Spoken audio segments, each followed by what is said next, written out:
I don't think the mystery is as robust as it is made out to be. The reading can and is interesting in places. So I mean, agree. it's I don't feel like I wasted time. Well, I kind of do feel like I wasted time, but I didn't waste time, if that makes sense. Well, it does, because I'm in the same boat where I'm like, I was so mad. I like threw things when I got to the end of that video series and was just like, oh my God, how did I just waste so much time on this?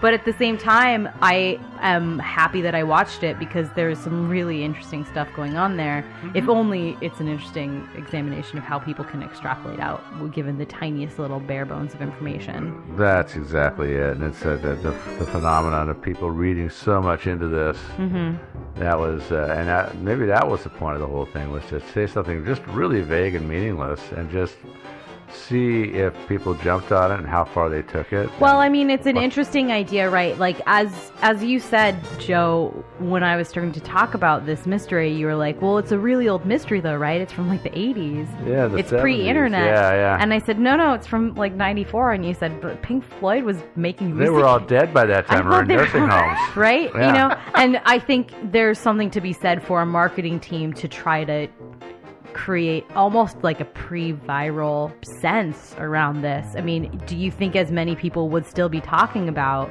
this album anymore if there wasn't this weird thing? I mean, we certainly wouldn't be doing an episode for our hundreds of listeners.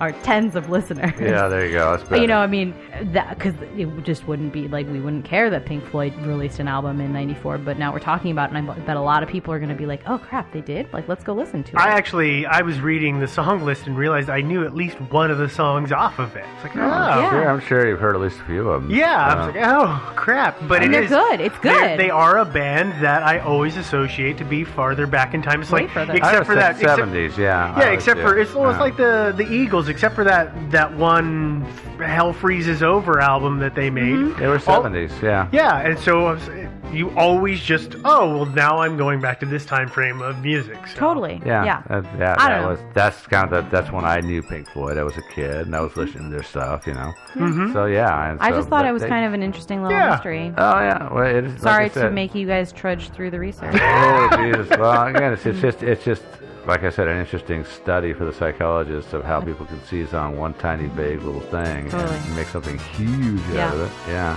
So do you have? I mean, I think it was a marketing ploy. Have you ever? You know, the word, the title Division Bell was supposedly maybe suggested by Douglas Adams. Mm-hmm. Yeah. Yes. Do you think maybe he was really talking about the Nazi bell? Yes. I mean, I feel more comfortable talking about like World War II and Nazis and stuff like that than I do about this gibberish. I know you do. I'm sorry. I'm sorry to make you talk about gibberish. Steve, what do you think? I would like to think that there is something much larger to this. It is either the marketing ploy or it is some fan who just came up with a interpretation of lyrics and through some unknown stroke of luck managed to get that onto the stage at the right time. At the right time. I mean, obviously had it set up beforehand based on the fact that the post went out. I didn't say this. I'm saying this now in the wrap up, but that post that Publius made was like almost a week before it actually happened. So it wasn't even like, oh crap, I did it. Like, it's an hour before. I'm going to, post real quick. Oh yeah. I mean, like it would have had to have been at least a little bit planned out, which is interesting. Right. But, or you made a statement and realized I got to do something. Oh, crap. I got to hurry up and meet the lighting designer and like persuade him, and then and then somehow get it done. And he did it, and I mean, drugs, blackmail, murder, whatever it took. Yeah.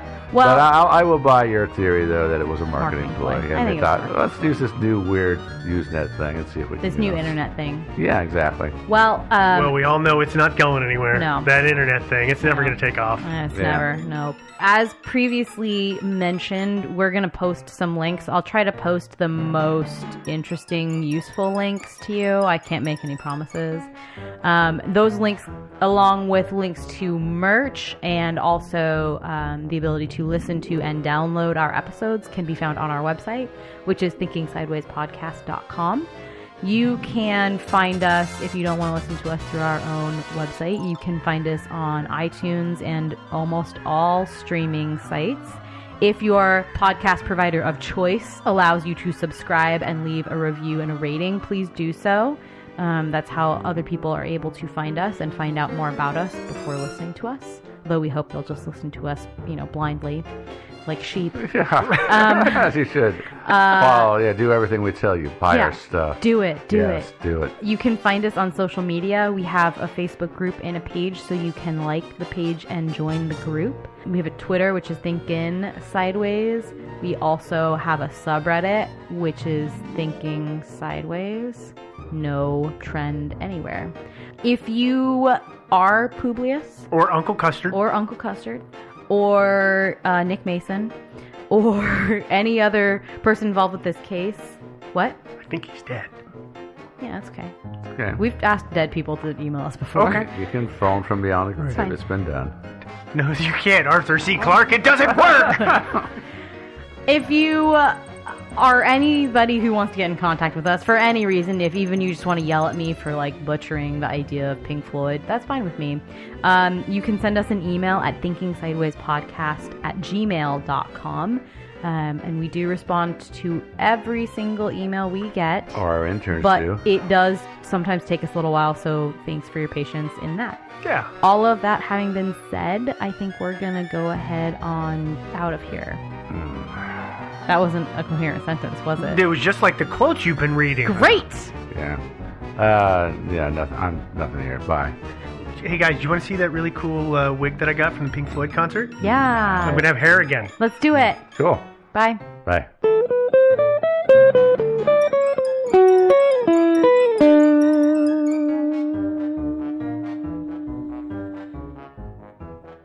Thinking Sideways is not brought to you by Gouda Cheese. Instead, it's supported by the generous donations of our listeners on Patreon. Visit patreon.com/thinkingsideways to learn more. And thanks. Thinking Sideways. I don't understand. Does not compute. You never know. Insufficient data to formulate a reply. What? Stories of things we simply don't know the answer to. Hey guys, welcome to another episode of Thinking Sideways, the podcast. I am Devin, joined by Steve and Joe. My co-host. Yeah. This week, I guess. For now. For now. We may be replaced by muffins in the future. It's possible, always possible. Mm-hmm. Yeah. This week we're gonna talk about a mysterious disappearance, and this story was suggested by literally everyone, literally all the time. It's been suggested a lot, yeah. A couple times. So I just decided that we would just do it, just rip the Band-Aid off. Just gonna do it. No, this is not a bad little mystery, actually. No. No, I understand. I understand why people get so excited about this one, and why it catches everybody's attention. Yeah. We'll talk about some of our problems with it in a little bit. We'll pull the bottom out of this one later. Yeah, true. So if you don't read the episode titles, we're going to talk about the disappearance of Ray Griecar today. And here's a quick overview of the case before we dive in. On April 15th, 2005, Center County, Pennsylvania District Attorney Ray Griecar called his girlfriend to let her know that he was out driving or had just gone for a drive or was on his way home. The counts vary. However, I thought he said he was on his way to Lewisburg. Like I said, I've read so many different accounts. Already we're into it. Read so many different accounts of what he said that it's hard to tell. But definitely. And then when she arrived home from work, she went to the gym, came back. He still wasn't home. It had been 12 hours. So she called and reported him missing. 11:30 that night, right? Yeah, and he's never been found. There's a lot of business to get out of the way, so you guys just want to jump in? Sure. We must well. Yeah, okay. Who are we going to start with? Because we got a couple of players. Yeah, so let's just start with a basic overview of Ray's life up until this point. Ray was born in Cleveland, Ohio in 1945. In the 80s, Ray's then-wife took a job teaching at Penn State, and Ray decided to be a stay-at-home dad for their young adopted daughter, whose name was Laura. I totally understand why. Still is Laura. She's still alive. He had been a prosecutor before they moved to Pennsylvania. He specialized mostly in rape and murder cases prior to moving to Pennsylvania. And then when the sitting Center County DA at that time, when he heard that Ray was living in the area and was unemployed, he basically recruited him to work first just in his office and then as the assistant DA, which Ray accepted. He accepted the job.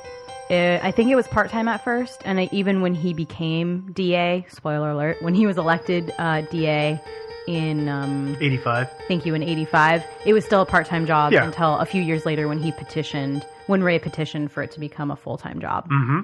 Which it sounds like it actually really was a full-time job. So It I don't really sounds know like. what was happening before. I think they were paying him half what they would have to pay them. I guess to do that's true. Probably 40 hours or more work a week. Yeah, probably. So yeah, in 1985, that the DA that hired Ray decided not to rerun for office, so Ray ran instead and won the spot. Because it's an elected position. It is an elected position, and he was DA until his disappearance in 2005. And I know that I've been saying DA a lot. I'm sorry. A district attorney. It's a district attorney. I'm going to continue to call it DA. But for those of you who are not from America or maybe don't know what a district attorney is in America, basically it's what we call our public prosecutors at a very base level, obviously. In England, they're called chief crown prosecutors. Yeah, it's the local district's attorney. Yeah, basically. Is exactly and what it is. They are elected officials. Mm-hmm. There's a little more clout that comes along with it, but that at the basic level, that's what it is. The sense that I got from all of the reading and all of the interviews and all of that stuff that I've done, all the research around this, is that Ray was really a good person. Some people say maybe he was a bit of a ladies' man, but really in his core, he seemed to have the best for people at his heart. Best of intentions. Yeah, I mean, he would often, if cases went against his own personal moral code, he would hand them off to people that worked for him to prosecute them, to just make sure that everything was being done fairly instead of... He had a thing against the death penalty, didn't he? He did, yeah. So he often handed that off to his assistant DA. But he really wasn't scared to take on big cases. There's some talk about, Center County is where Penn State is, obviously, because that's where they moved. Pennsylvania State University, which had some troubles, Mm-hmm. which we'll talk about some of the bigger college. stuff. Yeah, it's a big college. So, sometimes the athletes there get in trouble, for instance, and he prosecuted almost all those cases. He prosecuted a lot of murder, rape, mafia cases, and there was nothing... He wasn't scared to go after bad people. Doesn't appear he backed down. Yeah. Well, that's kind of his job, right? Yeah, I mean, it was his job, but he also wasn't scared to really go after people. And fun fact, you guys may or may not be familiar with the murder of Beth Doe, which was a Jane Doe in Pennsylvania, Center County. Yeah. It was actually a pretty horrific case, but I ended up putting the serial killer that killed Beth Doe behind bars. They still don't know who Beth Doe was, but they found who killed her, so... Well, that's cool. Yeah. Good job. Yeah. Ray's wife, his first wife, that worked for Penn State was named Barbara Gray. She and Ray did divorce in 1991, and then in 1995, Ray's brother committed suicide. Ray remarried in 1996, but also divorced. He married a woman named Emma, but you will almost never see that anywhere, except for the fact that she is still maybe writing a book about Ray. Yeah. She's been working on that for an awful long time. Very long time, yeah. I think the reason that she feels like she can write a book about Ray and his life is something we're going to talk about in a minute, but she was married to Ray until 2001. So from 1996 to 2001, she was his wife.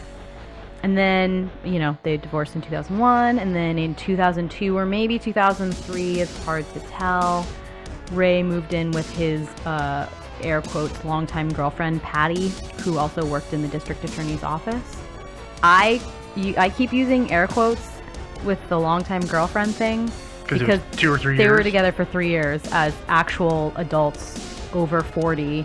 Apparently 3 years is a long-term relationship. I don't know. Okay. Well, he was in his mid-50s at the time of his disappearance. Is that correct? He would have been, 59, he would have been almost he was in his 60. mid, It's funny though. I really found it interesting, the descriptions by different people of that relationship with Patty versus his other wives. I think it was much more of a friendship than a passionate romance. I would say it was a partnership. Yeah, that's a good way to put it. But it did seem less. Everybody says, well, his marriage with Emma was so passionate. There was a lot of passion. A lot of which means arguing. Which means they fought a lot, but they also, I think, were passionate in terms of the way they expressed themselves positively to each other as Probably. well. But it does seem like, everybody says, well, Patty's really just his soulmate. She describes herself as soulmates and, all of that stuff. But it was only 3 years. And again, who's to say? And I don't. Yeah, I don't want to downplay that. No, but who's to say? It probably would have lasted forever. But they always call her longtime girlfriend. So that's where that is. Ray was planning to retire that year, in 2005. Sorry, the year he disappeared. His term was up. He just wasn't seeking re-election. And his family does say that he reported feeling overworked and feeling really tired a lot. Now, the name Ray Gricar might be familiar to you, even if you didn't know that he disappeared. And that's because of Jerry Sandusky. We're going to talk about some not so great stuff for a minute. I believe what I referred to it earlier was icky things. Icky things involving kids. Yeah. And pervs and stuff like that. Yeah. So if that bothers you, go ahead and skip ahead about 5 minutes. Because you may not want to hear it, but you may want to hear the rest of the story. So, okay.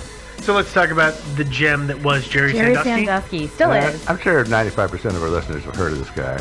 Well-known perv. I would guess, but I don't know. I didn't know the details until we looked into this. So. Yeah, I never looked into it too heavily myself. Right, because why would you? Really, you don't really want to. So Jerry Sandusky is a former assistant football coach at Penn State. Which, yes, there's already a little bit of his wife, Ray Gricar's wife, worked for Penn State. Again, huge employer, not to say anything but. And they have a lot of clout in that town. Yeah. Penn State, that is. Yeah, but Jerry Sandusky was kind of an all-around bad kind of human being. He founded this charity, which I recognize I'm going to follow up with something that sounds like an awesome thing, but just wait. He founded a charity called The Second Mile, which served underprivileged youth. George W. had really high praise for the organization. He said that it was a shining example in a 1990 letter that he wrote. Words I'm sure he regretted not too far after that. No, it was a little while before the whole thing came to light. It hit the fan? Yeah, it hit the fan. It's estimated that organization served as many as 100,000 kids annually. In nearly, it existed almost 36 years. That's a lot of kids. It's a lot of kids. So the percentages that we're about to start talking about are low, but extremely, but like at any, even like 0.0% is too many percent. But anyway, just long story short, Sandusky basically set this up and turned it into his own personal dating service. A little. Yeah. Yeah. Turns out, Sandusky was raping young boys that he met through the Second Mile. Officially, he was charged with molesting 9 boys, but he was also charged with 45 counts against him. He was sexually abusing his adopted son, Matt, for 6 or 7 years. And he met literally all his victims through the Second Mile. He was vetting them. He was vetting them. He was looking for a very specific personality type. Yeah, and personality type that was open to the kind of suggestion that he was open to, and all of them had no father figures. So which is sadly very stereotypical. Oh, yeah. For a predator like that. Yeah. I'm of the opinion that he likely had many, many more victims than just the 9, but that's, my own personal feeling. That's for another mystery. That's for a different mystery, yeah. In the spring of 2008, Aaron Fisher was a high school student where Sandusky was volunteering as an assistant football coach, and Aaron told his mom that Sandusky had been touching him inappropriately. And Aaron was a freshman? Aaron was a freshman, yeah. So that would make him, 14? 13? 13 or 14. Okay. 14, yeah. Depending on when his birthday was. Right. Yeah. Sandusky's relationship, quote-unquote, with Aaron had started in 2005 with the Second Mile. And it turns out that a graduate assistant coach in Penn State had witnessed Sandusky abusing boys in 2001 and had told Joe Paterno, who was the Penn State head coach at the time. Paterno, to his credit, it seems, did report this He sure took his dear sweet time about it. He did. though. He was on vacation, so, he had to wait. He was about to go on vacation when he was told about the case, and then he was like, well, I'm going to go on vacation, and then I'll come back and tell everybody that Sandusky's been touching people inappropriately. Among other things. Among other things. Yeah. Yeah, so, but the people who were above Joe Paterno, it seems like they said, oh, I'm sure Sandusky was just horsing around, even though, some of the descriptions are like, janitor saw him behind a boy. They were both naked. The boy was pushed up against the wall, and there were slapping noises, quote unquote, happening. Oh my God! And it's just like, but that didn't, nobody at Penn State seemed to really. I think it's one of those situations where the disturbing nature of what was going on in each retelling, it got sanitized more and more to the point that somebody's like, oh, they were just playing around in the shower. Yeah. So the two people that Joe Paterno did tell. It testified in court that all they heard was there was some horsing around happening in their shower. So they were totally clean, but it sounds like Joe Paterno's story is he told them and they said, don't worry about it, ignore it. Either way, doesn't really matter. I'm telling this story because the earliest documentation of Sandusky's abuse was in 1995 by the aforementioned adopted son, Matt. Okay, well, Matt didn't report it, but Matt and one of his adopted sisters tried to commit suicide, which caused CPS, Child Protective Services, to raise some concerns and say they needed to investigate. That's kind of unusual, too, kids committing suicide at the same time, or attempting suicide. Yeah, and actually the thing that was really interesting about this is I've read a lot of the stuff from Matt, and Child Protective Services removed him from the house and took him, obviously, like he was in the hospital, and they said, okay, we're going to place you somewhere else. This was when he was still a foster kid. And he actually wrote a letter to Child Protective Services saying that he wanted to be placed back with Sandusky, despite the fact that he'd been being molested. So I don't know I didn't care to go into too much detail onto the young boys, but that, I think, is very indicative of the kind of power he had over them. I would agree. In 1998, an 11-year-old boy, later known as Victim 6, in the indictments of Sandusky, came forward to testify that Sandusky had showered naked with him and another boy. Enter Ray Griecar. Not into the shower, I hope. No, not into the shower. No. He was the district attorney at the time. He entered into the story. Into the story, I'm sorry. You're leaving something out there. Sandusky showered with these two young boys, and he also touched them, right? Yes. Yeah. I was, trying to sanitize it a little bit, but yes. Oh, okay. Anyway, the victim's mom apparently wanted to talk to Sandusky, which is fair. And I guess I've heard it both ways. Either Sandusky said, hey, I want to talk to you about this, or she said, we need to talk about this. But either way, they arranged to talk about the situation. And she had reported the situation to She had Ray reported Griecar. She had reported it to the police, who reported it to Griecar. And I understood that her confronting Sandusky was actually at the prompting of Ray Griecar. Of Griecar, yeah. Yeah, so let's see what you can get. Quote unquote, it was a bit of a sting. Yeah, no, it absolutely was. And this was one of the things that a lot of people say about him when you start talking about Ray as a professional, is that he was always the kind of guy to say, okay, did you try this, though? Thinking outside the box. Yeah. He would take it that next step is the thing that people say about him. And so I think, the mom said, well, my son is being abused.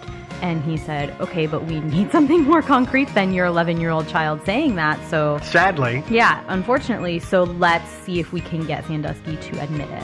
So they set up this sting where Sandusky comes to the mom's house, and they set up recording devices all around the house, and there's cops sitting outside monitoring, and almost like on TV, I guess.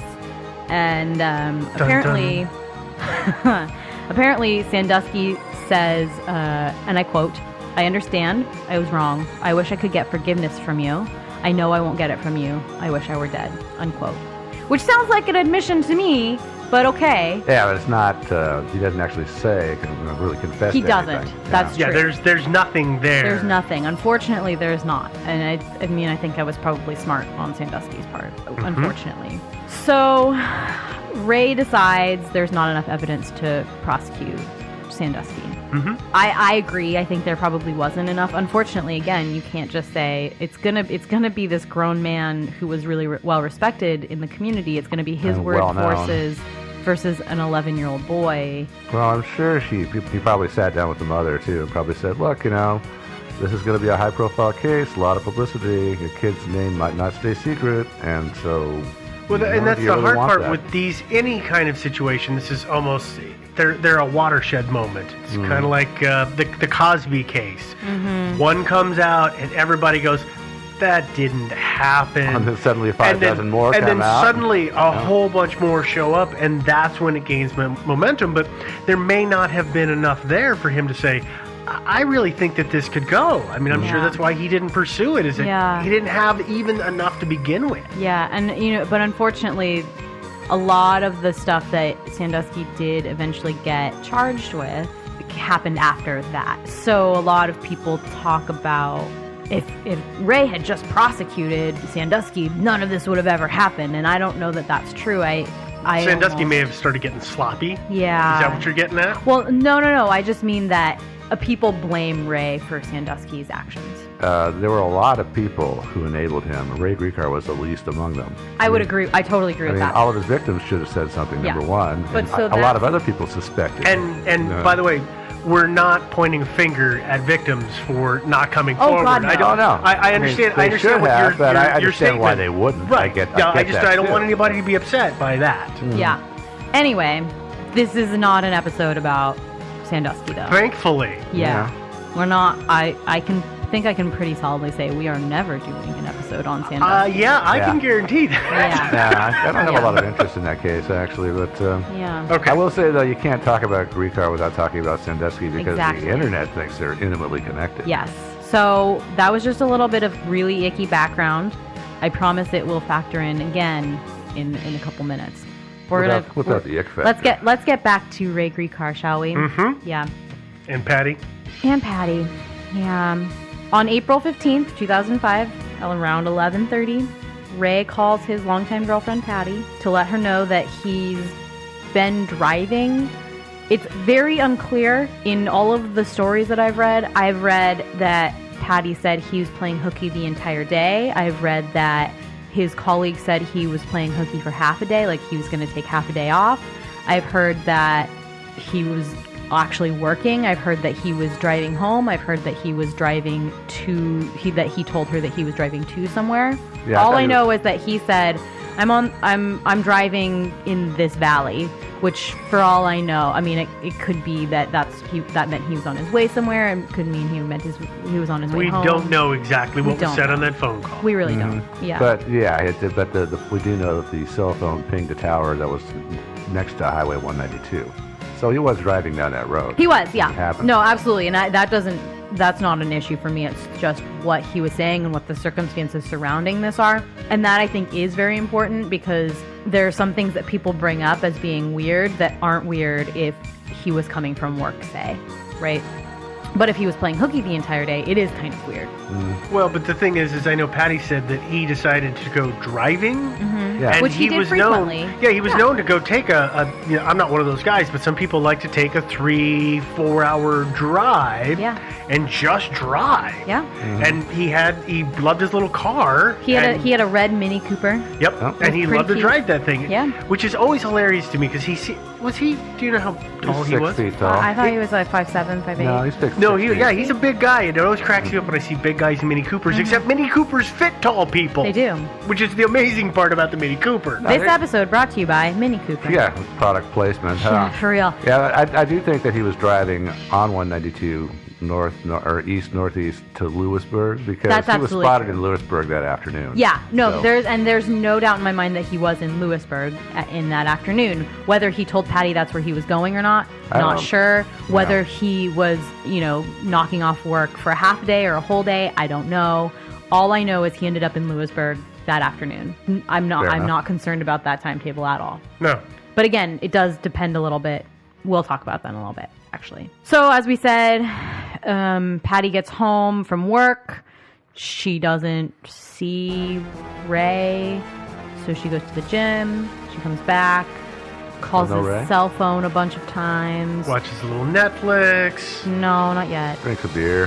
2005, no. Maybe drinks beer, some wine. Calls Ray's cell phone a number of times. She says it goes straight to voicemail. And then finally, after she had not heard from him in 12 hours, which was incredibly unlike him, she called the cops. She called 911 and said, my boyfriend, Ray Grieker, is missing. And they, of course, said, oh, crap. The DA. The DA's missing. Better get on that. What's the